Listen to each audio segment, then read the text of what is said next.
Faisons un peu de grammaire et de linguistique à propos du superlatif. Vous savez qu'un des mystères, c'est pourquoi on dit Elohim, qui tantôt désigne différents dieux, ce n'est pas d'autres dieux que moi, Elohim Acherim, et tantôt désigne le Dieu qui créa le ciel et la terre, Barashit bara Elohim et Hashem. Et je crois que l'explication, c'est le superlatif. Il y a un mot qui manque devant Elohim quand il s'agit d'un seul Dieu, c'est Rosh. Rosh à Elohim. Le roi des dieux, on peut dire Meler à Elohim aussi. Bon. Rosh à Elohim, le premier des dieux, la tête des dieux. Donc Bereshit bara, Rosh à Elohim, et Hashamayim vetaharetz. Donc dans le superlatif, on a à la fois un singulier et un pluriel. Le plus grand des dieux, par exemple, le plus grand est un singulier, des dieux est un pluriel. Ce qui est d'ailleurs la définition d'Allah. Allah Akbar. Allah est le plus grand.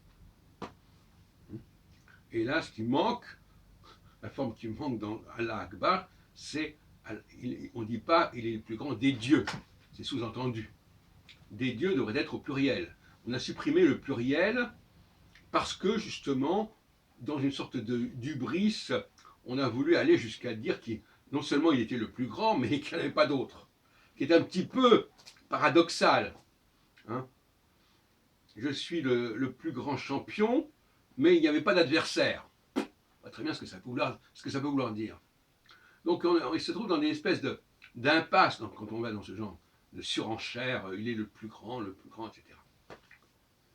Et je crois que pour les Israélites, puisque Elohim c'est plutôt une expression des Israélites par opposition à Yahvé, il y avait les Elohim en général, qu'on pouvait accepter, etc. Et puis il y avait le Rosh à Elohim, la tête, d'ailleurs on emploie encore le mot en arabe aujourd'hui, Raïs, pour dire le président, notamment par exemple on dit Raïs pour Nasser, mais pas seulement, le plus grand des dieux, et de cette façon on résout cette bizarrerie, n'est-ce pas, de dire Elohim comme un singulier.